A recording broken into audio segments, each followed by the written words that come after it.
काश पतिदेव जी अपनी पत्नी के सम्मान के लिए भी बोल पाते। गैस पर तवा रखकर रोटियां बनाने जा ही रही थी वसुधा की, तभी मोबाइल की घंटी घनघना उठी। फोन पास वाले कमरे में रखा था। काम के वक्त किसी का भी फोन आने पर वसुधा को बड़ी कोफ्ता होती थी। घंटों फुर्सत में बैठे रहो तब किसी को याद नहीं आती, पर जब काम करने उठो तभी फोन बजने लगेगा।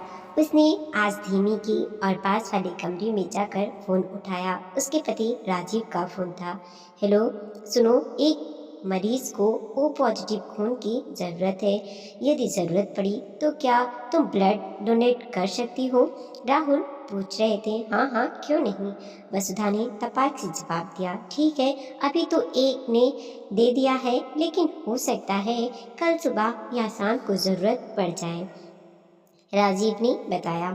बता दीजिएगा, चली चलूंगी, वसुधा ने कहा। फिर सहज कतूहल से पूछ बैठी, किसकी तबीयत खराब है, क्या हुआ है? राजीव पल भर को अचकचा गया, फिर झल्लाते हुए बोला, नेहा अस्पताल में एडमिट है। अरे क्या हुआ? नेहा का नाम सुनते ही पता नहीं क्यों गले में कुछ कड़वा सा लगा। क्या नामों में भी स्वाद होता है? कुछ नाम कानों में मिश्री खोल देते हैं और कुछ गले में कड़वाहट, पर स्वाद नामों में नहीं, उन नामों से जुड़े व्यक्तित्व के होते हैं जो लोग जीवन में अच्छा अनुभव देते हैं। उनके नाम भी मीठे लगते हैं, और जो लोग अपने साथ कुछ बुरा करते हैं या बुरा अनुभव देते हैं उनके नाम कड़वे लगते हैं। उनके नाम की ध्वनि एक कौशला स्वाद बनकर गले में उतर जाती है। उन्हीं में से एक नाम नेहा का है। नाम तो खैर कई सारे हैं। नेहा का मिस कैरेज हो गया है, कुछ कॉम्प्लिकेशन हो गए हैं तो हॉस्पिटल में एडमिट किया है। खून की सख्त ज़रूरत है। 2 बोतल का इंतज़ाम हो गया है, पर अभी और लगेगा, राजीव ने बताया। ठीक है, जब कहेंगे चली जाऊंगी, वसुधा ने जवाब दिया। फोन रखकर वसुधा वापस किचन में आ गई। गैस की आंच तेज की और फटाफट रोटियां बनाने लगी। दोनों बच्चे खेलकर वापस आते ही भूख के मारे खाने के लिए नाक में दम कर देते हैं। खाना तैयार ना हो तो जो भी मिले खाकर आधा अधूरा पेट भर लेते हैं और फिर रात का खाना भी ठीक से नहीं खा पाते।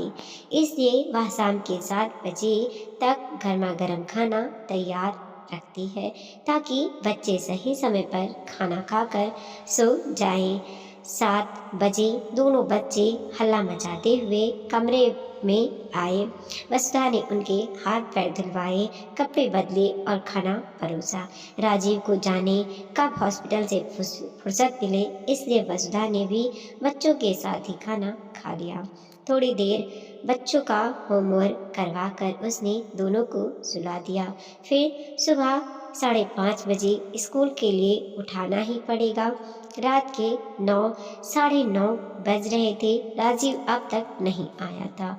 वसुधा भी अपने कमरे में जाकर पलंग पर लेट गई। 15 साल पुरानी यादें अनचाहे मेहमान की तरह मन के दरवाजे पर एक के बाद एक दस्तक देने लगी। राजीव के पिता नहीं थे।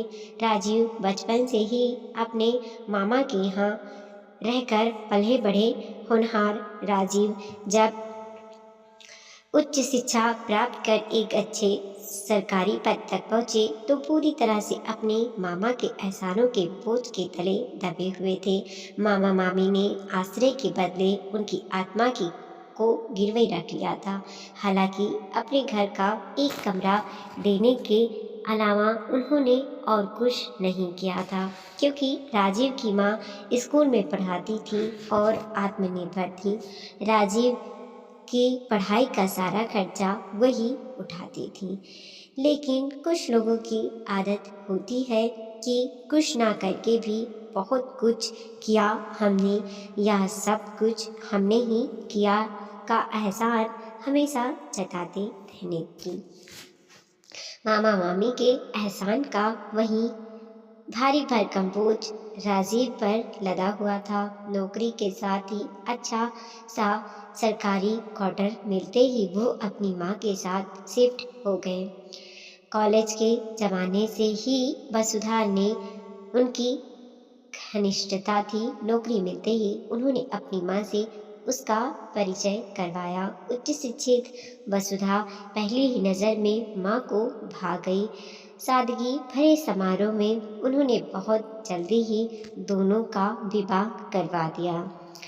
2 साल तक सब सुचारू रूप से चलता रहा, लेकिन अचानक हृदय गति रुक जाने से, सास के असमय गुजर जाने पर धीरे धीरे पूरे परिवार में भले बने मामा जी की असलियत सामने आ गई।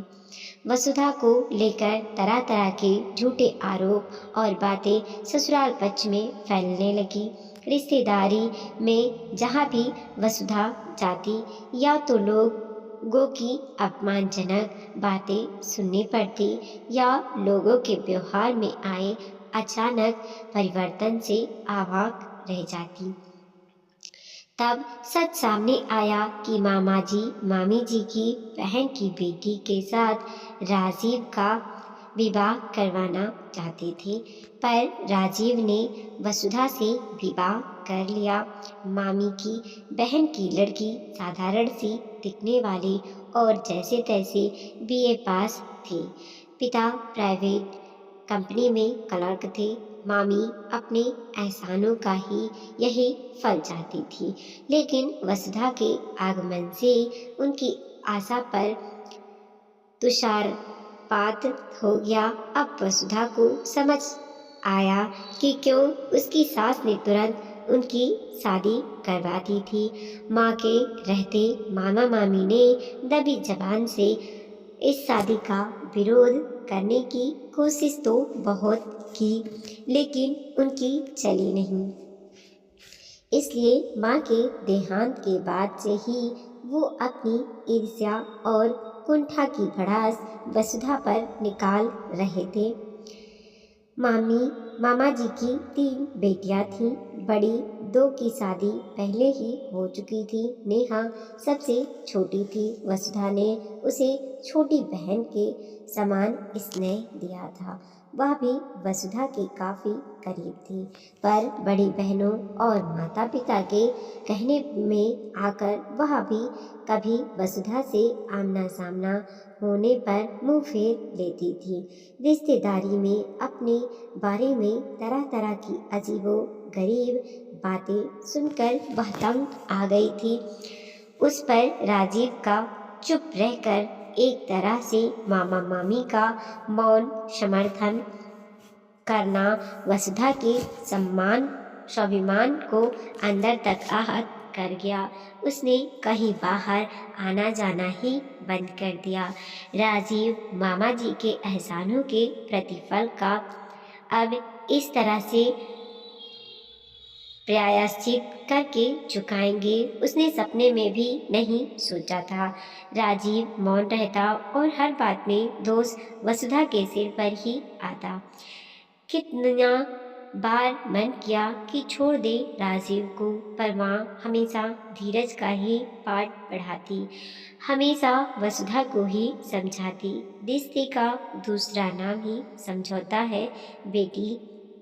बस तुम अपने कर्तव्य को पूरी निष्ठा से निभाती चलो। धीरे धीरे वसुधा ने अपने आप को घर गृहस्थी तक सीमित कर लिया। रिश्तों की तो जो थोड़ी बहुत छवि बची थी, वह सिर्फ मायके से ही थी। फिर अभिनव और आदित्य का जन्म हुआ। वसुधा को जीने की नई खुशी मिल गई। उसकी दुनिया अपने बेटों में सिमट गई। राजीव का उन लोगों के यहाँ आना जाना बस्तूर जारी रहा। वह एक बेटे और भाई का कर्तव्य पूरी निष्ठा से निभा रहे थे। वसुधा कभी कभी बहुत दुख से भर जाती। ऐसा टुकड़ों में जीना, ऐसे बटकर रिश्ते निभाना, क्या विवाह में आपसी तालमेल का यही अर्थ है? एक दूसरे के सम्मान की रक्षा करने की कस्मों का क्या यही औचित्य है यदि याद आया 2 वर्ष पहले इसी नेहा की शादी का कार्ड देने मामा जी घर आए थे। वसुधा ने इन लोगों से वर्षों पहले ही बातचीत बंद कर दी थी, लेकिन फिर भी माँ ने सिखाया था तो चाहे कुछ हो जाए घर आए अतिथि का हमेशा आदर करना चाहिए। वसुधा ने नौकरों के हाथे ना भिजवाकर खुद चाय नाश्ता लेकर बाहर मामा जी को चाय नाश्ता करवाया और साथ बैठी रही। कभी राजीव को यह कहने का मौका ना रहे कि मामा जी कार देने आए और तुम अपने गुरूर और गुस्से में भरकर बाहर भी नहीं आई। लेकिन मामा जी ने अपने ओछेपन में का एक और उदाहरण प्रस्तुत किया। उन्होंने शादी का कार्ड राजीव के हाथ में थमाया, उन्हें विवाह का निमंत्रण दिया और बिना वसुधा की ओर देखे कुछ कहे चले गए। वसुधा अपमान से कटकर रह गई। तब तक भी उसे आशा थी कि शायद उसके अपमान को देखते हुए राजीव नेहा की शादी में नहीं जाएगा, लेकिन एक बार फिर उसके आत्मसम्मान को रौंदकर राजीव ने न केवल विवाह के कामों में बढ़ चढ़कर हिस्सा लिया, बल्कि भाई होने के सारे कर्तव्य भी पूरे किए और 4 दिन वहीं रहा। वसुधा भीगे मन से सोचती रही, राजीव एक अच्छा ऑफिसर बेटा भाई होने के साथ साथ जिम्मेदार नागरिक भी है। समाज में उसका नाम और मान सम्मान है। प्रकाश राजीव पत्नी के दर्द को समझने वाला और उसके सम्मान की रक्षा करने वाला एक अच्छा पति भी होता। दूसरे दिन दोनों बच्चों को स्कूल भेजकर वसुधा ने जल्दी जल्दी घर के सभी काम निपटाए और हॉस्पिटल जाने की तैयार हो गई। हॉस्पिटल का मामला है, पता नहीं कितनी देर लगेगी। स्कूल से आकर बच्चे अकेले परेशान ना हो जाए, यही सोचकर उसने छोटी बहन को घर बुला लिया। ड्राइवर गाड़ी लेकर खड़ा था। वसुधा की बहन राह देखने लगी। आज अचानक तुम इस समय कहाँ चल दी दीदी? वेदिका ने आते ही प्रश्न किया। बस ऐसे ही कुछ काम है, वसुधा उसे टालना चाहा। ऐसे ही तो तुम कहीं आती जाती नहीं हो, सच बताओ ना कहाँ जा रही हो? वेदिका भला कहाँ छोड़ने वाली थी? कुछ नहीं, नेहा हॉस्पिटल में भर्ती है, उसे खून की ज़रूरत है, ब्लड डोनेट करना, वहीं जा रही हूँ। वसुधा ने शांत स्वर में उत्तर दिया। तुम पागल हो गई हो क्या? उन लोगों ने तुम्हें इतना अपमानित किया, कैसे कैसे लांछन लगाए, तब भी तुम उसे ब्लड डोनेट करने जा रही हो? वेदिका आश्चर्य और गुस्से में बोली। तो क्या हुआ? सबके अपने अपने संस्कार होते हैं। याद है बचपन में माँ दिवाली के दिन आस पड़ोस के घरों में भी दिए रखवाती थी, ताकि सभी घरों में उजाला रहे। दिया तो एक प्रतीक था, असल में माँ तो हमारी आत्मा को अंधकार से उजाले में जाने के संस्कार देती थी। तमसो माँ ज्योतिर्गमय। माँ ने हमेशा हमें संबंधों से उजाला भरने की सीख दी है।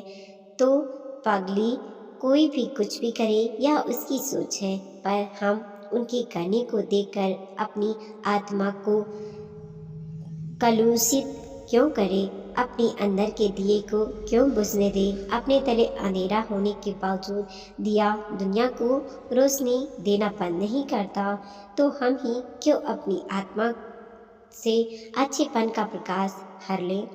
वसुधा के चेहरे पर एक सरल सिगिन मुस्कान थी।